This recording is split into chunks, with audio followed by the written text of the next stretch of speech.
flying fuck. Time!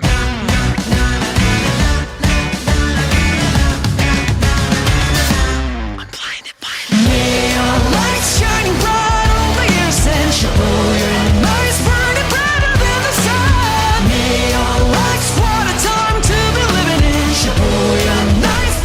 Live forever till the morning comes. Get it up for free. Living a strong out dream. Living a fantasy. Neon lights shining bright over your sun. Everyone of them. Neon. Within this 2 hours, your ass is mine.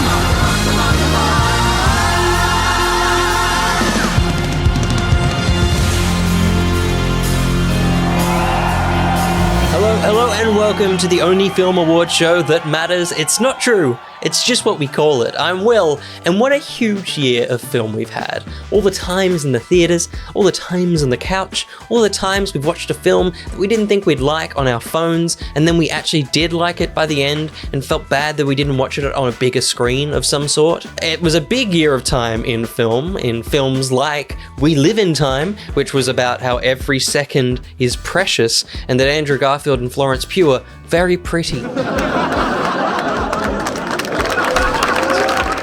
And of course, there was My Old Ass, which was about Elliot in this coming-of-age story of grappling with issues of sense of self and family, and the ultimate question. Can we kiss? No. What? Can I at least touch my old ass? Oh my god, you need to be locked up. Of course, big year for robots. 2 great films about robots. Also, this year is a big year for robots. We'll be fucking them, according to this tweet from 2015. Not me, obviously. But yes, robots had a great time. We had The Wild Robot, we had Robot Dreams, 2 films that grappled very huge issues of emotional variety. Also a huge year for the robot that rewrote the Borderlands script. It's very hard to fuck up an entire script, but you did it, buddy. Well done, dude. Don't judge me! We also sung, danced, and held space throughout last year. Wicked obviously proved that you can easily adapt a goat man by just making it a CGI goat. I think we all lived through Wicked assuming that the goat man was a goat man, but it was just a goat, so they made it a CGI goat. Very clever. Great move there. Better Man proved that you can make a CGI monkey dance, sing, and jerk off to completion. I'm stuck on the singing part. And also, of course, Joker 2 didn't have any CGI animals in it, and I'm pretty sure that's why it failed as a musical. Just putting it out there. And of course, Emilia Perez proved that a French filmmaker that knows nothing about Mexican or trans culture could make a film about Mexican and trans culture, and also put songs with such lyrics as these. Men to woman, or woman to men. Man to woman. From penis to vagina.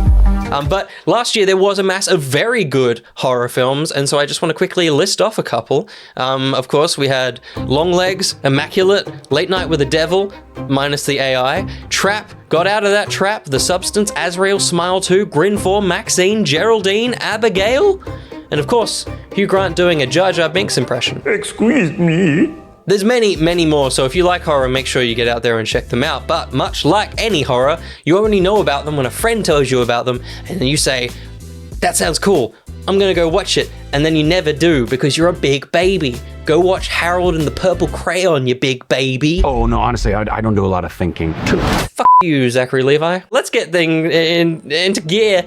With the bottom of my top 10, there's 54 films below these, so that means these are all good. But not as good as the number 1, because that's how a list works.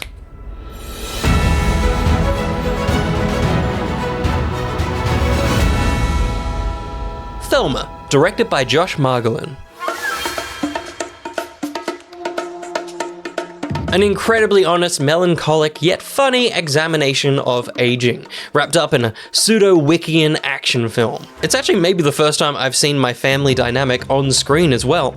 This is also June Squibb's first ever leading role, and at 93, it's one of the cheekiest and most heartfelt performances of the year. Look at this. This thing is still alive. What, this tree? Yeah, look at it. It should be down on the ground. It's crazy. What spirit? The Substance, directed by Coralie Fargeant.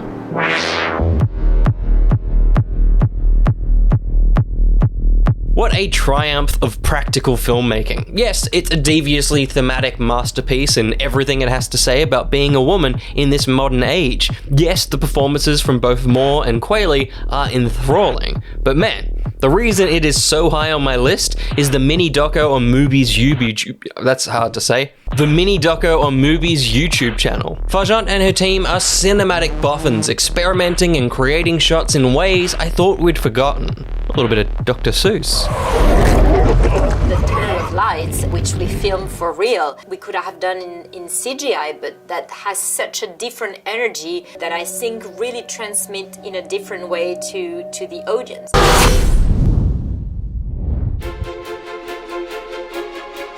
Wallace and Gromit: Vengeance Most Foul, directed by Merlin Crossingham and Nick Park.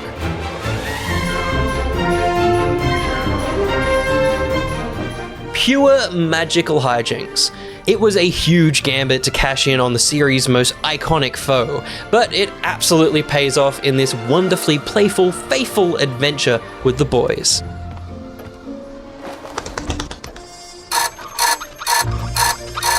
Get me up, Gromit! Another great day of inventing beckons! Furiosa: A Mad Max Saga, directed by George Miller. Big movie, cool movie, dirty movie, filmed at the beach down the road movie. I know it's not how this word works, but this film instantly feels like a cult classic in all of its eccentricity. I also love when the extras are playing it just as big as the weird Hemsworth and the crazy nose. Whew. The pleasure flushed them clean out of my head. I'll never do that again, comrades. I'm a man with a fragile brain. The Wild Robot, directed by Chris Sanders.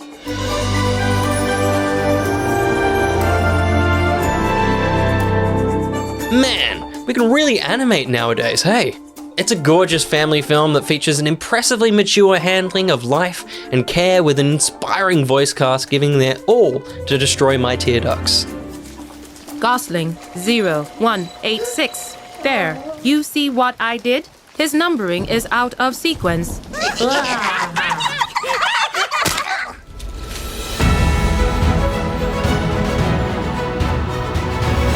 Congratulations to all the films that weren't as good as my top 5. You're all good, but not as good as my top 5. Now, it's time to pad out the night with some smaller but just as important awards, because we're a proper awards show. We're the only film awards show that matters, or too fast 'em.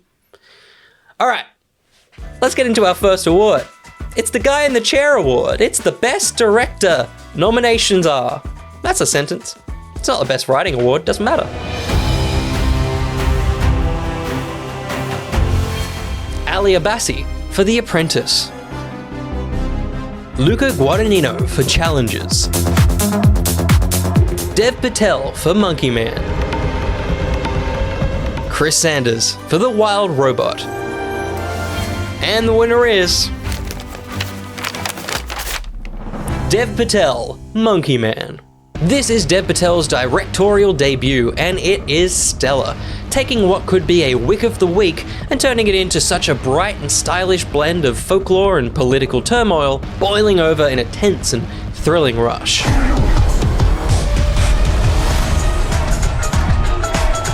This was a passion project, quite a few years in the making, and I'm glad it got out there. Dev Patel, thank you, and we're keen to see what you do next. By we, I mean me. Because this is my thing. I wrote these words and, that's unfortunate. Seemingly last year was a big year for celebrating white American dudes because, you'll see. I'm going to expand my documentary watching habits in 2025. The nominations for Best Documentary about a white guy from my childhood are... Steve Martin, a documentary in 2 pieces. I was scared out of my mind. Jim Henson, Idea Man. He had so many ideas and so many things he wanted to do. His inner life must have been sparkling. Superman, the Christopher Reeve story. He said goodbye and he gave this wave. That was the last time I saw him on his feet. Music by John Williams. After he does music for my movie, I start to see my movie in his way. And the winner is... Superman, the Christopher Reeve story. There's no narrative gimmick or a distracting visual treatment. This is just a deeply personal and beautiful film. A powerful story told by the family and friends of a hero. Another award? Man, you're treating me like an overworked employee. Here are the nominations for Best Visual Effects.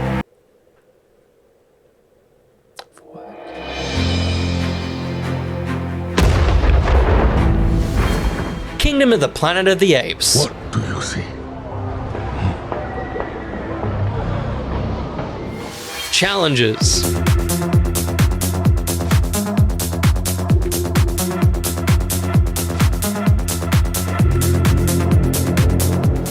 Better Man. Alien Romulus.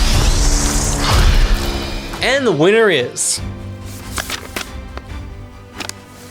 Better Man. I went back and forth on the two ape films, but Better Man is the better man, if you believe that that's where we came from. The Weta team have taken all of their learnings and truly created something special with Ape Robbie. Weird to say. They're allowed to let the animations and designs get a bit more human and eccentric, and it makes for such an addictive on-screen performance.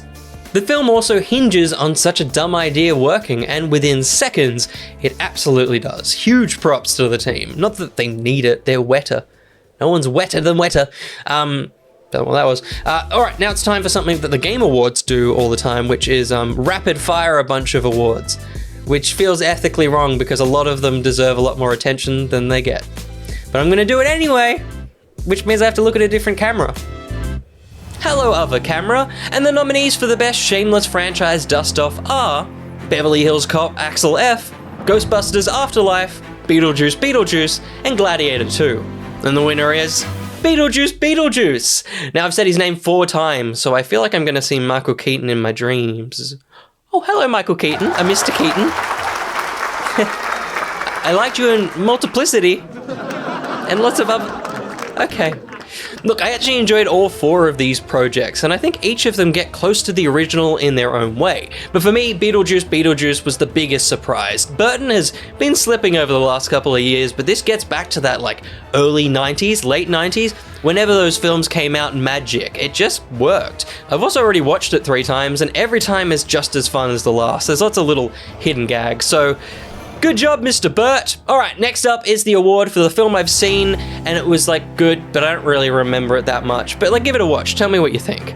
The nominees are Damsel, It's What's Inside, Carry On, and Hitman. And the winner is Netflix. Congratulations, Netflix. You give your directors just enough creative freedom to make something fun, but not memorable.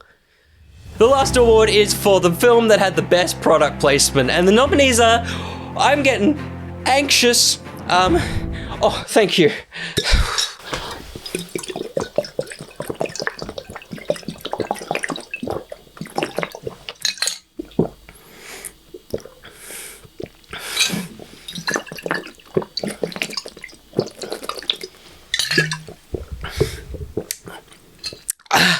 It's so fucking cold. It's also bigger than a Voss water bottle. Smile 2! Congratulations, Smile 2!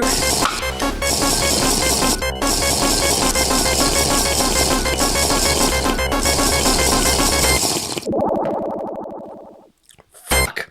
They definitely use like lukewarm water, because that ice water, that's going down the gullet and it's not fun. Also, fun fact, Australia doesn't sell Voss water bottles, so the fun physical prop gag, I can't even do it, because we don't have Voss water bottles here. Oh, I'm gonna burp, but when I look over there, I won't feel like burping. I burped. Magic of cinema. It really is something special when a film tries to sell you something, when a director, or more likely a greased up studio exec, subtly slides a brand deal towards you, and you find yourself f***ing hell, it's hard to open a can. Dakota, I get it. Do we have something to cut to? The next 3 films? Sick, that's perfect. We'll see you in a bit. It smells like Pepsi, that's a shame.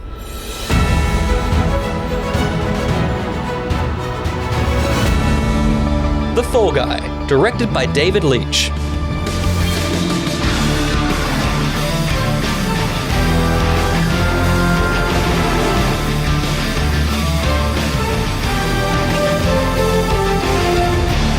This is the Will cocktail. Gosling's doing Nice Guys, Blunt's being funny, Leach is doing stunts, a banging soundtrack, and My Home. It was a smash hit with the crowds I saw it with, and I've enjoyed it more with every watch. It doesn't reach the highs of the Nice Guys, but it is absolutely deep in my comfort pile. How long did this last? What? How long is this gonna last? What are you even saying? How long does this last? Oh, when you stop seeing unicorns?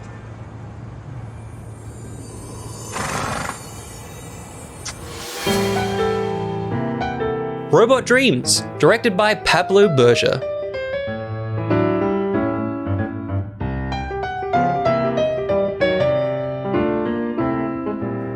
This dialogueless journey of friendship did not go where I thought it would. It got too real, man. Why is this anthropomorphic dog and silly robot making me feel profound loneliness?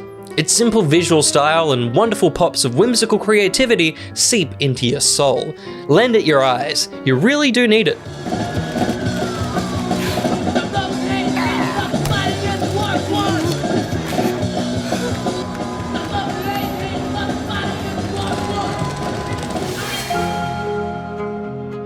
We Live in Time, directed by John Crowley.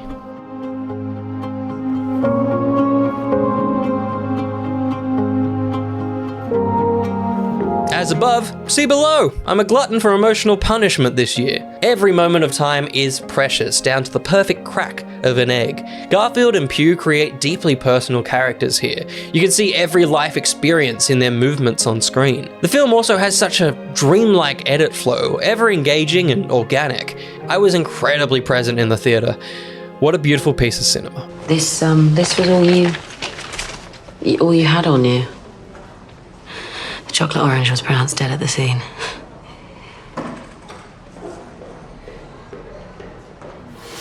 Congratulations to all of those winners that I picked, because these are my thoughts. And I know they're not long thoughts. I'm not here to wank lyrical or however that phrase works. I'm not a film critic. I think there's a lot of people online that also aren't film critics, but they make hour-long videos. And that's stupid. I'm just here to highlight the existence of a bunch of incredible films and their creatives, and hopefully you put it on your watch list to watch at some point this year. Speaking of a watch list, there's a bunch of films that I didn't catch last year, and I just wanted to throw their names and their posters up on screen so that you know about them, and you know that I haven't seen them, and that's why they don't get a win here, because maybe they deserve it.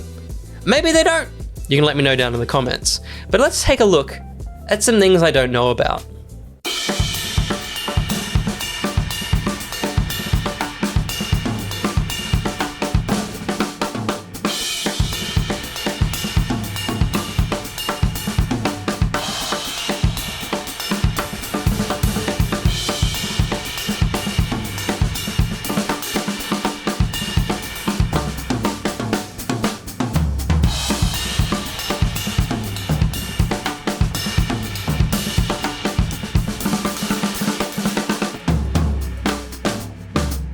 Alright, let's take a look at some more of those quick awards. First up, the nominees for the film that I just didn't quite like, but you would castrate me if I didn't mention it again. There's no nominees. It's June. I didn't get June. I don't get June. I love Denis. I like Blade Runners. I like the ship with the I think that's what happened in Arrival, I can't remember. But I liked Arrival. I just don't get June. I dunk on June. I'm sorry. The next award is for the best sign I saw in 2024. And the winner is Pork Roll. Pork Roll. I'm pretty sure it's illegal, guys. But I'll let it pass. I'm not a sign cop. And the last award in this camera is for the best sandwich I had in 2024. And it goes to this Reuben sandwich. It's yummy. I don't know why they cut it like that. I assume it makes the corned beef happier, because it makes me tummy happier. This fucking thing though. Bad joke. 3 more big awards and then the top 2 films of the year. Huge. Yeah, I know. Well, thank you all so much for being in the room with me. Obviously, you're very real and not figments of my mind. Otherwise, I would start singing a song by now. Zip it, Gaga. Oh, shit. Was that the clapper that it turns off the cameras? Yeah, okay, shit. Let's do best sound.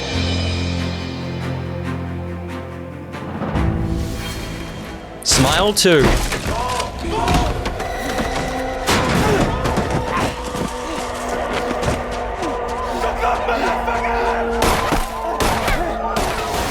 June Part 2. Oh shit.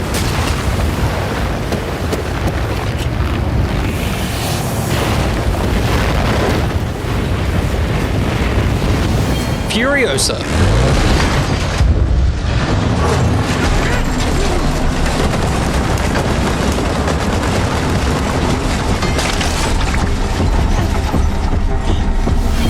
A Quiet Place Day 1.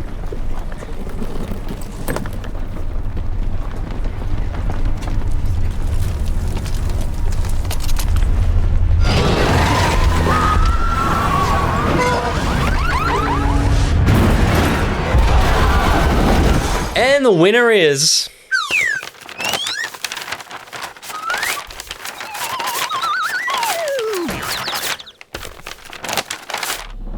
June 2!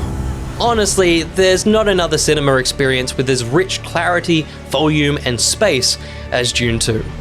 Much like Denis' previous films, most of its otherworldly spaces are painted by sound first, and the visuals just do their best to keep up. Paired with Zimmer's score, and the world of June is a film to be heard. And seen. Not end scene, but ends, like, subtitles on screen? And seen. Heard and seen. Now it's time for the big awards, the Best Actor nominations, which is the combined Best Actor and Supporting, because I can't be f***ed to make them separate awards. Now usually we would bring out the previous year's winners, and they would present the award, but firstly there are no previous years, ever, and also that's too expensive. So instead, I'm going to impersonate my previous year's winners, and if you can work out who they are, there's nothing in it for you. Alright. Oh man, it's winter holidays. I wish I was home. I shouldn't have to be here presenting awards. Okay, whatever. Here are the nominations for the Best Actor.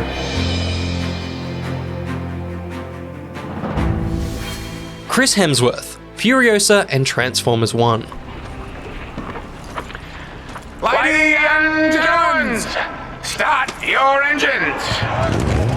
Dr. Dementus is a role that allowed Hemi to lose himself completely in. It's the sort of character actor work the man desperately needs more of. Oh look! He also played a Transformer, the Transformer, and did so with all the heart and heroism that Prime deserved.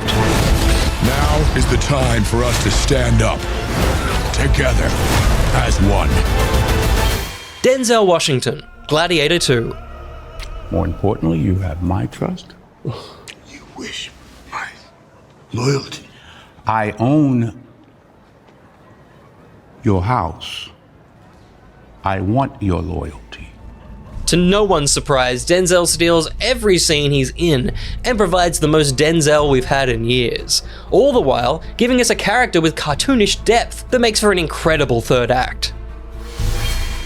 Jesse Eisenberg and Kieran Culkin, A Real Pain. Do you see what happens when you walk into a room?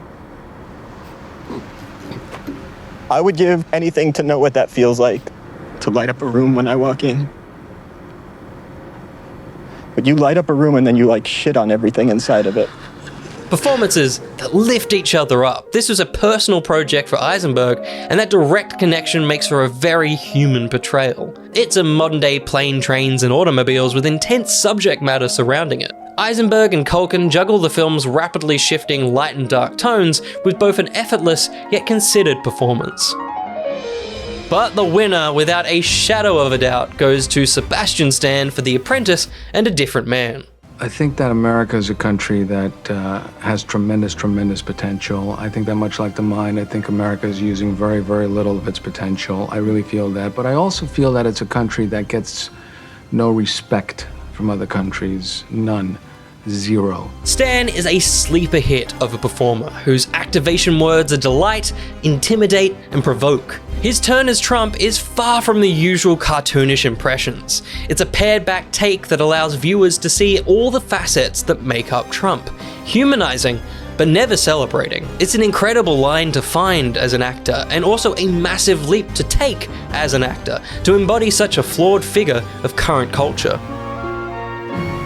The mask is mine. I'm keeping it. And additionally, taking on the role of Edward in A Different Man, much like The Apprentice, this role pushed Stan as a peculiar, reluctant leading man who shows an intensity and vulnerability that drags you into the film's twisted, dark comedy. Both films present issues and themes that aren't often tackled. I could say more, but Sebastian Stan said it best here at the Golden Globes. Our ignorance and discomfort around disability and disfigurement has to end now. We have to normalize it and continue to expose ourselves to it and our children, encourage acceptance, champion stories that are inclusive. These films are real and they're necessary, and we can't be afraid and look away. He's absolutely one of my favorite performers, and I can't wait to see what he gets up to in the Thunderbolts. I love superheroes. Praise Ryan Reynolds. All right, now it's time for Best Actress, and that means another impression. Okay, nominees. Come out, nominees. Where are you, nominees? I fucking hate that. If you know what that's a reference to, you like movies. All right, it's time for the nominees for Best Actress. The fuck was that?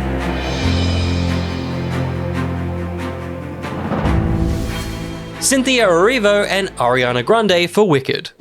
My pulse is rushing. My head is reeling. Yeah, well, my face is flushing. What is this feeling? This is another inseparable double act. There's been countless iterations of this musical. To be the first to put it on screen is a mammoth task. The two not only sung the hits, but brought a new depth to the classic Broadway witches. Zendaya for Challenges. What makes you think I want someone to be in love with me? Did I ever say I was in love with him? You did. So why would I give a fuck if he loved me or not? I guess you would. Cool. Look, there's a lot to be said about this incredible woman and her performance in this film, but I really just want to remind everyone of this face.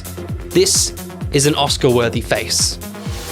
Lupita Nyong'o, The Wild Robot and A Quiet Place Day One. Your life is not negotiable. If you are willing to do this, you can fly away, and we can both go to where we belong. I don't know, man. I could listen to Lupita for hours. She's just got such an auditory power and grace. As the sweet and curious Roz, she balances a human heart through robotic patterns, and as Sam, she is powerful and has fierce determination with a quiet, heartbreaking performance beneath. But there can only be one winner. That's not true. The winners are Demi Moore and Margaret Qualley for The Substance.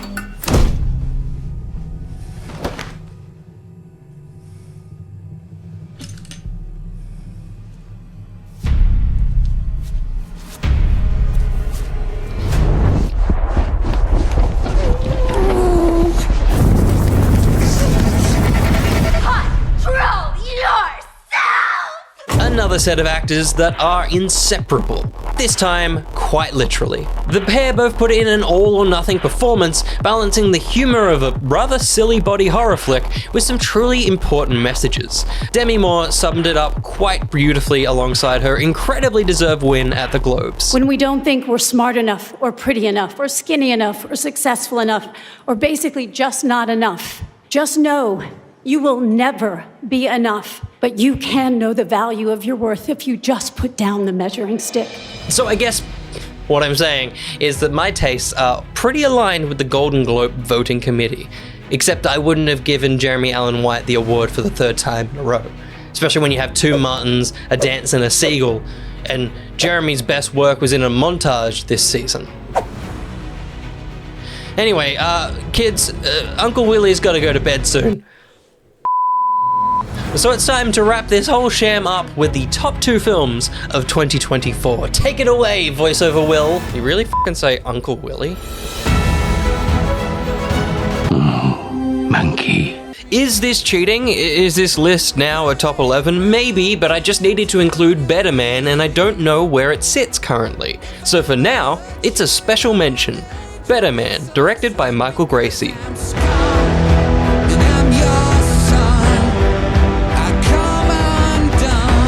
This movie is so freaking fun. Every single musical number is a vibrant sensory overload. Come Undone was the track I was most excited to see, and it is one of my top 3 scenes of the year. Ape Robbie was a stroke of genius. He grounds the film and lets audiences embrace it for all of its eccentricity. It also feels as personal as Rocket Man, similarly being built directly from the soul of its protagonist. It's as much of a personal apology and therapy session as it is an ego trip. In saying that, you don't have to love Robbie Williams to love this film. It stands on its own as a brilliant, emotional musical roller coaster.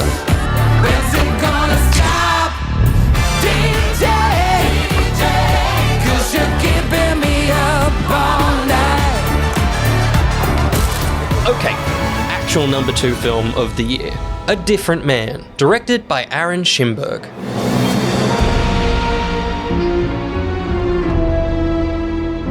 I travelled down to Melbourne to watch this film. It was overhyped in my tiny little noggin, but still, the longer the film reel rolled, the more I was certain this was my film of the year. Until it wasn't, I guess. A story about an aspiring actor with neurofibromatosis who undergoes life-altering surgery and watches as his dreams slip away from him should not be as darkly humorous as this was. I've already spoken of Stan's incredible performance, but equally brilliant is Adam Pearson, who I'm eternally grateful that this film has introduced to me. Pearson plays such an eccentric and cheeky foil to Stan that I would have gladly watched another few hours of their dynamic. I pray the award season gives Pearson his dues. He was absent at the Globes, and that's fucked up. To see things my way, but not a word do you say.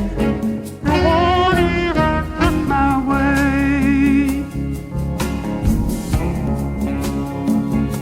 It's time to pick the film of 2024, the #1 movie. What could possibly top such a rich, thematically interesting film full of a great script and top-tier performances? What could it be? Well, we here at Too Fastum have impeccable taste. So what it will be will make all the sense. Don't know what's happening with my mouth. Let's read the... Oh, I dropped it. Sorry. Hang on one sec. Sonic the Hedgehog 3! I love the way they make them!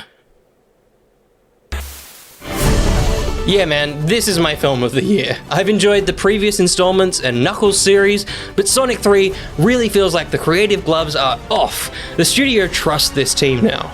I saw this with some friends that hadn't seen anything Sonic ever, and they described it perfectly. Epically wholesome. And it is. It's so f***ing sweet and cute, but also the coolest shit you've seen in years. Then you've got Jim Carrey doing one of his best comedic performances since the 90s. Then you've got Junkie finally giving us Sonic motifs in the score. Then you've got me bouncing in my seat like a 10-year-old Sonic nerd and sweating in this fucking thing. I know I've said I don't want to hype or spoil any of these films, but this spoke to me so deeply. I knew I was an Indiana Jones kid. I knew I was a Star Wars kid, a Bond kid. But I forgot I was most of all a Sonic kid. Congratulations to all the winners. Thank you to Ozpost for delivering one of the worst bald caps in time for this video. And also thank you to you. I felt pretty deeply about a lot of films this year, and so felt like a picture on Twitter wouldn't do it justice. So I made this. And if you stuck around all the way to the end to experience this, I thank you. I don't really make any content online anymore, so there's nothing to really spruik, but I do have a letterbox if you want to see the reviews of all the things that come out this year. Go into my back catalogue, find some fun things to watch. You can check that out. I'm sure there's a link down below or wherever it lives on YouTube now. And that's it. Thank you so much for watching. Good night.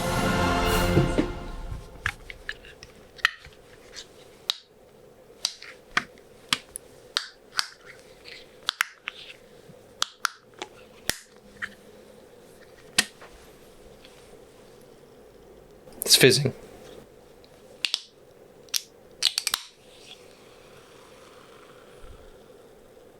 Peps.